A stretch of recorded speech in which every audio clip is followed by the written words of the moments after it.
Ecclesiastes, the 4th chapter. We'll start in verse 13 this morning. The book of Ecclesiastes. It's been interesting. I've been on Facebook and stuff, and you get to see some posts from different preachers. And right now, as far as I know, there are at least 2 other congregations studying the book of Ecclesiastes. Who would have ever thought it? Okay, it is one of the most neglected books in all the Bible, and now individuals have started studying it. I had one guy, he contacted us and said, anybody know any notes, have any notes on Ecclesiastes? It's hard to find even a commentary on the book of Ecclesiastes. There are some, but there's not very many. But it is a great book, a very practical book, a book that discusses man's purpose in life, isn't it? And he discussed man's purpose from a lot of different standpoints. True or false? He does discuss man's purpose in life of having God in it. Yes, he does do that. But he kind of really doesn't get to that until the very end. Okay? He also discusses man's life from the standpoint of without God. Right? Just regardless of what happens to man, just if man doesn't have God, this is kind of how life is going to be.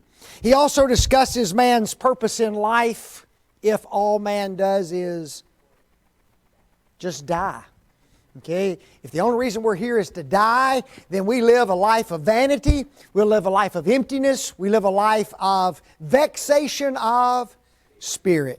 True or false? Solomon looks at a lot of different things in life. Oh yes.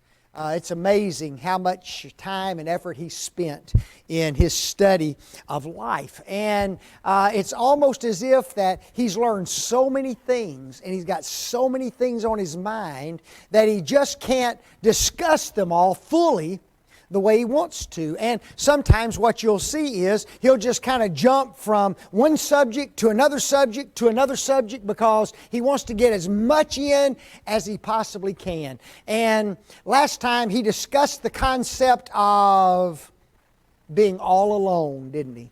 And we talked about being alone and how it's not good for man to be what? Alone. And he proved it, didn't he?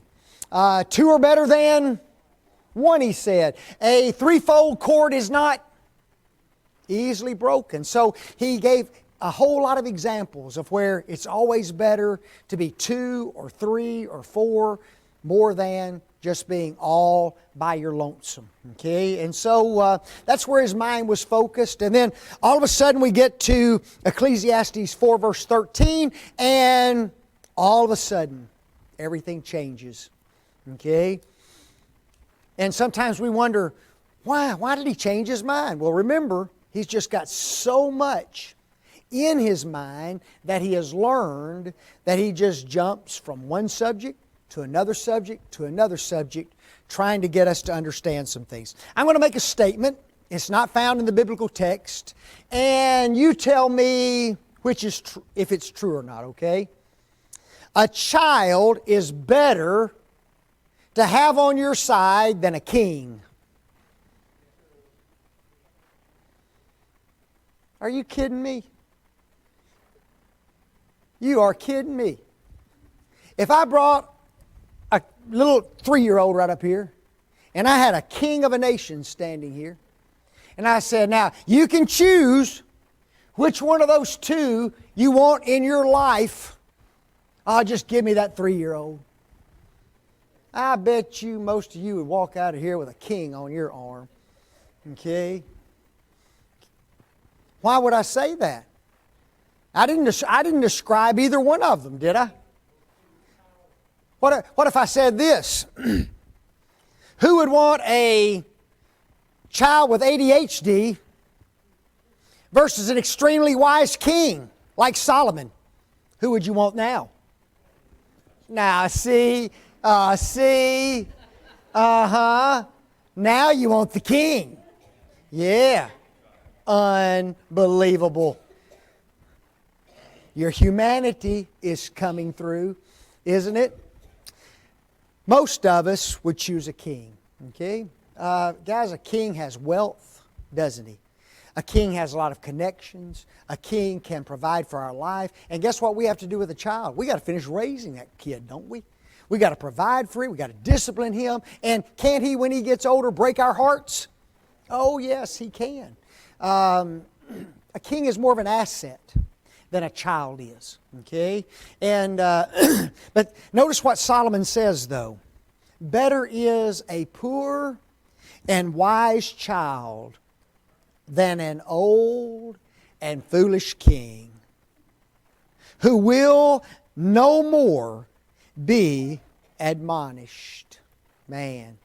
Now he's done what? Now he's described these two individuals, has he not? And when you begin to describe individuals, and it makes it puts a big factor on our decision, doesn't it? And what we prefer. And he says, in this particular case, we would rather have a poor child that's wise than what? An old foolish king. And everybody would say yes to that particular statement. Okay? Notice down on point D. A poor and wise child. Usually being poor involves humility, does it not? Okay?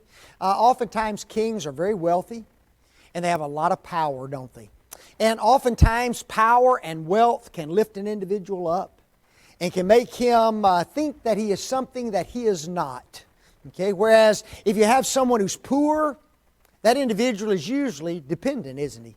And he may be dependent on others. He may be dependent upon government. He may be dependent upon a lot of different things. But he knows that I cannot do this all by myself. Okay, so here's a poor child. Notice also he says that that this child is wise. Okay, not just poor. The child is wise. What does wisdom involve? What is it? Experience, okay. Common sense, okay. What is it? The ability to make good decisions, good. Anything else? Knowledge, yeah, just knowledge itself. In order to have wisdom, you're going to need some knowledge, are you not? And so he sets this child before us. Here's a child that's humble. Here's a child that's wise, that's knowledgeable, has the ability to discern, who has the ability to make good, wise decisions. You can have that one, or you can have this old, foolish king over here. Old. Is it bad to be old? Now see, everybody in here who's old said no. Hurts, doesn't it? The old truth hurts. So Solomon sets the two up, and you can't handle the truth. Okay? He said...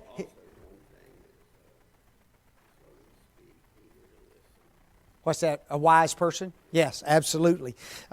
Brett said that a wise person is slow to speak, eager to listen. That's true as well. But here's an old... What's the difference between being a child and being an old person?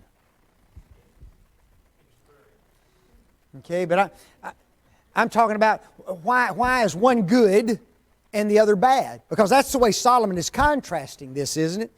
Better is a poor, wise child than what? An old, foolish king. Why does he put old in there? But he also said old, and we can't just discount that because...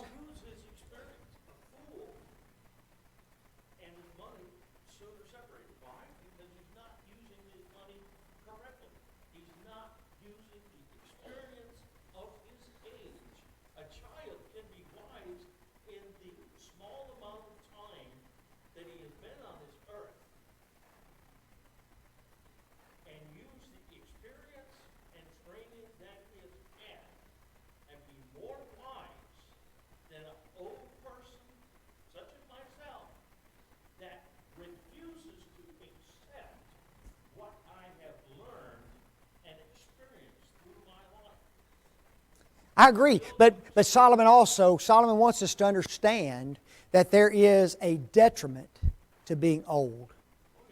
Okay?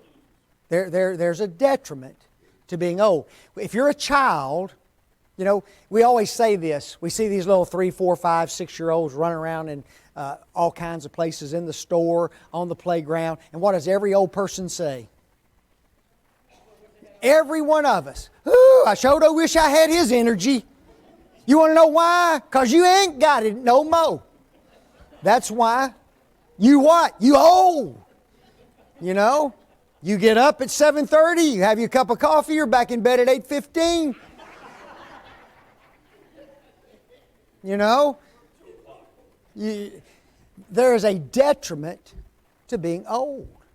You hurt. You ache. You don't have energy. You're not able to get around. You're not able to fight the battles that you used to. You don't even have the drive and desire to do it like you did when you were little.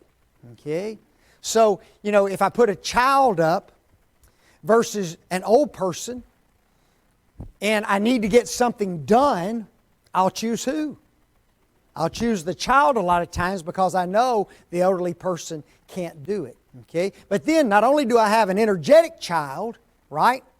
I've also got a wise child versus a old and foolish king. Now we get to where Dutch was talking about. This is a man that's not what? He's not wise. He is foolish.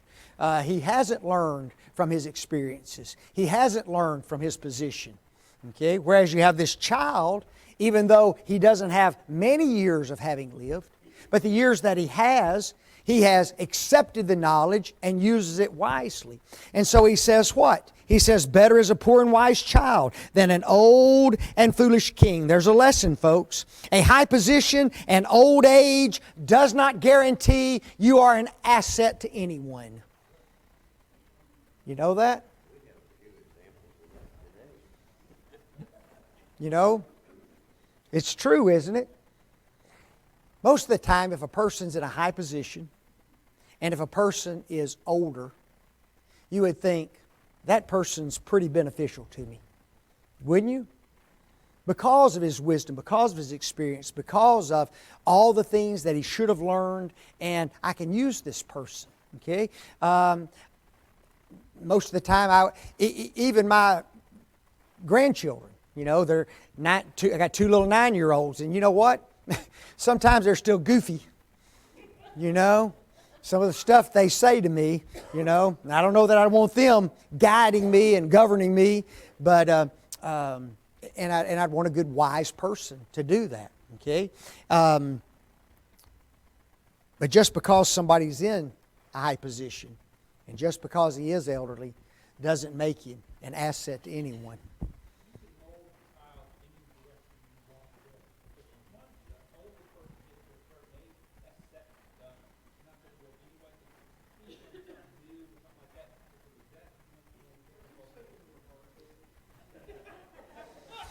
My question is he saying that's why y'all are the way y'all are?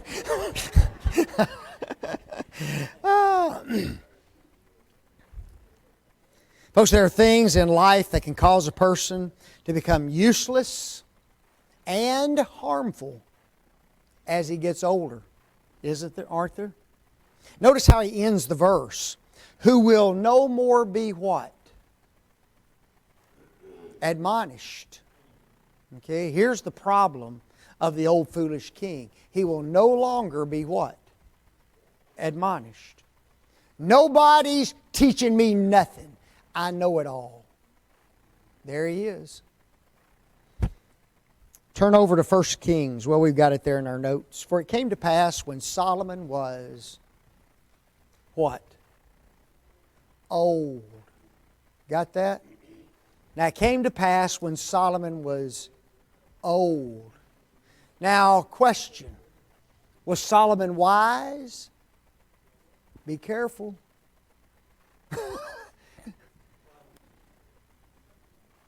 For it came to pass when Solomon was old, that his wives turned away his heart after other gods, and his heart was not perfect with the Lord his God, as was the heart of David his father. For Solomon went after Ashtoreth, the god of Zidonians, and after Milcom, the abomination of the Amorites. And Solomon did evil in the sight of the Lord, and went not fully after the Lord, as did David his father. Was Solomon wise? Well, it's tough, isn't it? We know he was blessed with wisdom. But when he gets to the end of his life, when he becomes an old man, he allows his wives to turn away his heart from the Almighty God. Folks, that is utter foolishness, is it not? You can become an old and foolish what? King, even though early on in your life you were blessed with an abundance of wisdom.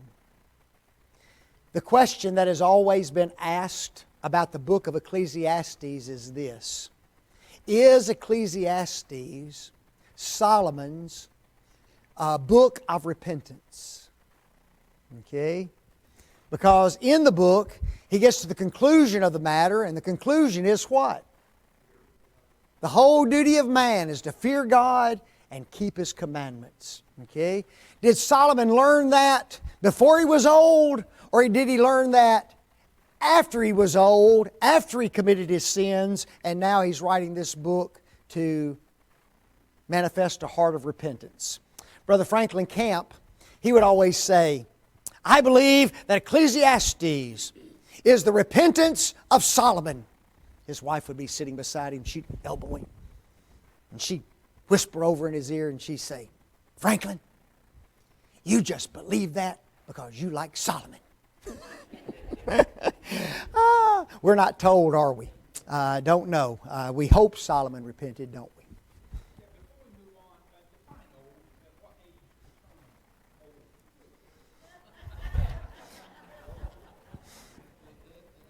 Ain't nobody in here going to like it. Under Judaism, which is what Solomon was living under, Judaism, an old man was 60 years old. Okay?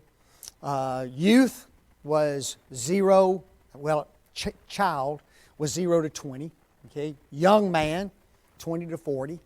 Middle-aged man, 40 to 60. And then old age came at 60 years old. At 60 years old, individuals had to step out of the priesthood. Okay? They could no longer serve in that capacity because they were now what? Old individuals. Paul refers to himself as Paul the aged. You look up that word aged, guess what it means? Old man. Okay? Old man. And so, but back then were times a little different than they are now. Oh yeah. They didn't have the technology, they didn't have the medications, they didn't have a lot of the things that we have today to prolong life and to make individuals after the age of 60 still pretty strong, mentally alert like they do now. So, when a person got to be 60, some of the men never even made it to 60. Okay?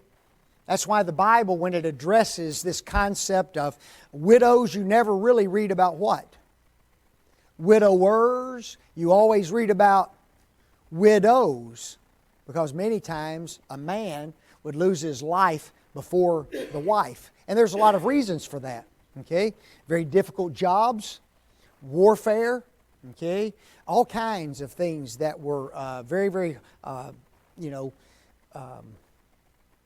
unpleasant for men to have to go through, and so they would die early. But 60 years old was around the age of an older man, or classified as an old individual. So that's the best answer I can give you from that. There's no scriptural standpoint for that. Okay, anybody else? Nobody going to say anything? Yes, ma'am.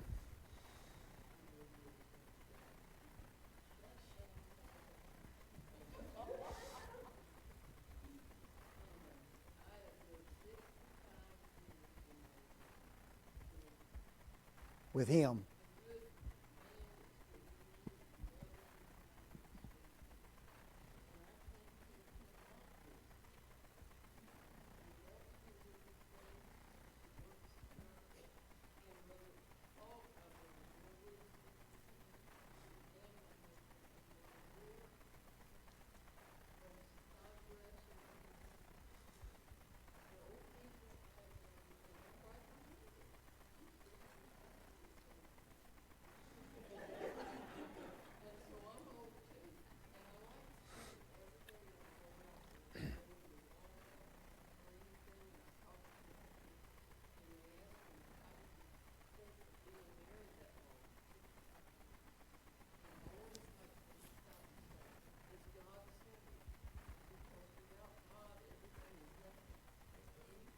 That's so true.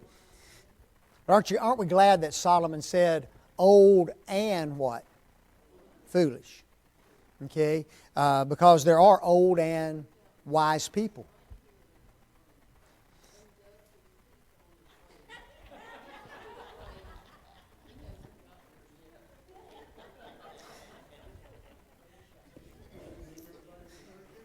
We can be wise when we're young, and we can be wise when we're old. We can be useful when we're young, and we can be useful when we're old. And we can also be the opposite of both of those as well. At either end of the spectrum. I can be young and foolish, can I? And not an asset. I can be old and foolish and not an asset. Okay? But the choice, Solomon is just setting up the choice between two scenarios. And normally we would choose a poor and wise child over an old and foolish king. And then he makes mention of that king that cannot be admonished. Had Solomon been warned not to take unto himself many wives? Folks, you can go all the way back to Deuteronomy the 17th chapter. Turn back there for just a minute. Deuteronomy the 17th chapter. This is even before the children of Israel have entered into the promised land. And Moses is talking about a king that's going to come. Deuteronomy the 17th chapter.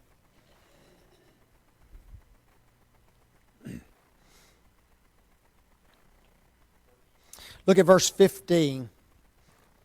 Thou shalt in any wise set a king over thee. Isn't that amazing? They haven't even entered into the promised land yet. And Moses tells them, this is what you're going to do. This is a prophecy, folks, of what's going to happen. Whom the Lord thy God shall choose. One from among thy brethren shalt thou set king over thee.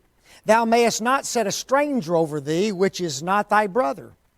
But he shall not multiply horses to himself, nor cause the people to return to Egypt, to the end that he should multiply horses. For as much as the Lord hath said unto you, ye shall not return no more that way. Neither shall he multiply wives to himself, that his heart turn not away. Neither shall he greatly multiply to himself silver and gold. Everything God prohibited, Solomon did. Horses, wives, riches, everything he said don't do, Solomon did. Okay? Wisdom does not necessarily incubate you from committing sin against God. Okay? And poor Solomon, you just feel for him, don't you? But his wives turned away his heart. Notice this next statement. He's still focused upon these rulers. Now, he's made mention of an old foolish king, and now listen to what he says. For out of prison he cometh to reign, whereas he that is born in his kingdom becometh poor. He sets up two more scenarios. Okay? He says, sometimes in the world, a king reigns, and guess where he began? In prison. Now, who would have thunk that? Right? Who would have thought that? Here's a man in prison, and yet he rises to the rank of what? King of the nation. That doesn't happen very often, does it? But Solomon said it can. Okay? It can. Absolutely. Now, David was never, from the standpoint, in prison per se. Okay? From that standpoint. But if you can think back to another who became a powerful man who was in prison. Joseph. Remember Joseph? Okay? Joseph got sold at a young age into slavery, was taken into the house of Potiphar, was accused of raping his wife, and was placed in prison, was he not? But yet what happened to him? He rose to become second in command in Egypt. Did he not? Unbelievable, isn't it? We could also say Moses. Was Moses in bondage? He never really knew it, did he? That's what's interesting about Moses. Moses was born in Egyptian bondage, but he was never afflicted with that Egyptian bondage, was he? Because by the time he was 3 months old, he was hidden in those reeds, and who found him? Pharaoh's daughter. And in time he rose to second in command in Egypt as well. But he was a what? He was a man in bondage who rose to the position of power and ruler in Egypt. It can happen, okay? That can happen, and that's what Solomon is talking about here. Daniel, Shadrach, Meshach, and Abednego, folks, those guys were taken into Babylonian captivity. They had been stripped from their homeland in Jerusalem and Judea, and yet they rose to great heights of power where? In the nation of Babylon. Okay? They became the king's right-hand men, if you will, as far as the men of wisdom is concerned. These were the guys that were called upon constantly when it was decision-making time. Who would have ever thought 4 little Jews would become the most powerful wise men in all of Babylon, the ones to whom Nebuchadnezzar would call for wisdom? Unbelievable, is it not? Esther, she was in prison, was she not? Not from the standpoint of being in a guarded prison, but she was under Persian captivity. She lived in the land of Persia. That was their ruler. And she was what? A Jewish maiden. But yet she rose to become queen of the nation. For out of prison he cometh to reign. Okay? Guys, just because bad things happen to us doesn't mean that good things cannot follow. You know that? And just because we get oppressed, and just because sometimes the ruling powers that are over us try to put us down, doesn't mean that God can't raise us up to great prominence. If God desires it so, it can transpire, can it not? And it has transpired many times in our history. But notice also the text says this, for he that is born in his kingdom becometh poor. In the old days, even today, when you have a monarchy, okay, one dies, who's supposed to follow? Usually it's the son, is it not? The eldest son just takes the position. Notice how he says, he that is born in his kingdom. Okay, he's talking about what? He's talking about succession, is he not? Just one right after another. But notice what he says. He says, but there are some kingdoms wherein an individual is born in that kingdom, but guess what happens to his kingdom? It becomes poor. Now, a while ago we talked about a man by the name of Joseph, did we not? Here's a man in prison who becomes king of Egypt, right? Second in command under Pharaoh. Well, among the pharaohs, guess how you became Pharaoh? You were born into it. Okay? Remember Pharaoh's firstborn son was smitten dead by God through the plagues? The reason that hurts so much is that son was what? In line for the kingdom. Now he's dead. How did Pharaoh get that position? Because his daddy had been what? Pharaoh. But what happened to Pharaoh's kingdom? Pharaoh's kingdom became poor, did it not? Just because there are prominent, powerful people in charge now does not mean they will be tomorrow. And it does not mean that God cannot bring those kingdoms down. Okay? In other words, when you're talking about power and you're talking about authority, it doesn't always happen the way we think it's going to happen. You know that? God can take a person in prison and make him rule.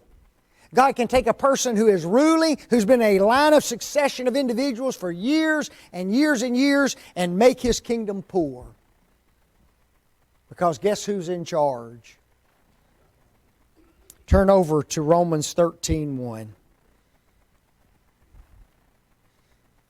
Romans 13:1. Who's got it? Let every soul be subject unto the higher power, for there is no power but of God, and the powers that are ordained of God. There is no power but of God. And the powers that be are ordained of God. We just, as Christians, sometimes we just have to trust what? We just have to trust God, don't we? And we have to rely upon Him. Can you imagine how Israel felt for some 400 years while they were in bondage in Egypt? That was a miserable situation. 400 years, folks. 430 years. That's an awful place to be, isn't it? And yet God had plans for them, didn't He?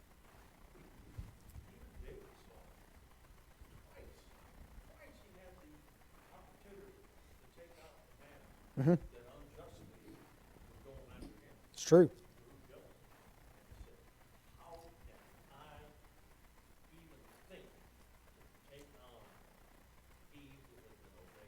Absolutely. He wouldn't kill the Lord's anointed, would He? Would not. And it showed David's trust in God. God will take care of this. Okay? And he told his men that, didn't he? God will take care of this. There's a second lesson here that I want to point out to you, and it's this, folks. It's not where a person begins. It's where a person ends that matters. Isn't that what the text says? We have two men in this particular text. One begins in prison. He ends where? Reigning as king, doesn't he? We have another who is born into the kingdom to reign, and where does he end? He ends in poverty. It's not where you begin that matters, it's where you end. Been a powerful apostle, didn't he? One of the greatest examples is a man by the name of Jacob, isn't it? Does anybody know what the word Jacob means? Huh? Deceiver. Another word is supplanter. How would you like to be named that when you were born? What's your baby's name? Little liar. I mean, right at birth. Look at that little, come here, little liar. Jacob, little liar, come here. Man, you had to put up with that all your life. Well, the question was he? Hey, he did some pretty good lying and deceiving and supplanting, did he not? Stole his brother's blessing, didn't he? The blessing he stole. What did his brother sell to him? His birthright. Two different things. He sold his birthright to him. But did Jacob take advantage of that? Yes. He supplanted him, did he not? Oh, I see. He thinks he's about to die. I'll just offer him a little deal here. Okay? Hey, it's your who? It's your brother, man. Folks, my brother come to me about to die of hunger. You think I'm going to charge him anything? You know? Hey, Eric, you give me a house, I'll give you some bowl of beans. Oh, yeah. Here, take my house. I'm not going to do that to my brother. That's exactly what happened to Jacob, didn't he? Unbelievable what he did. And yet, Jacob's name was changed, was it not? What was it changed to? Israel. Now, what does that name mean? One who what? Yeah, and even more. One who wrestles with God, listen to this, and prevails. Now think about that. One who wrestles with God and prevails. You wouldn't think that anybody could prevail over God, and yet Israel's name means exactly that. And he became the prince of a nation, did he not? We refer to the Jews as what? Israel. Folks, that name goes all the way back to Jacob. It's not how you start. It's how you finish that matters. And sometimes we have to teach our children that, don't we? Man. Y'all study this next verse. I thought we'd get to it. I thought we finished this chapter. Y'all been talking too much. Ecclesiastes 4:15, I considered all the living which walk under the sun. Listen to this statement. With the second child, that shall stand up in his stead. What in the world does that mean? Ain't that a weird statement? Y'all do a little bit of study and come back and we'll study that one next week. All our visitors from Tennessee, they'll have to come back next week to hear what that means. No, we're online. They can find it out. We're glad y'all are here. Thank y'all.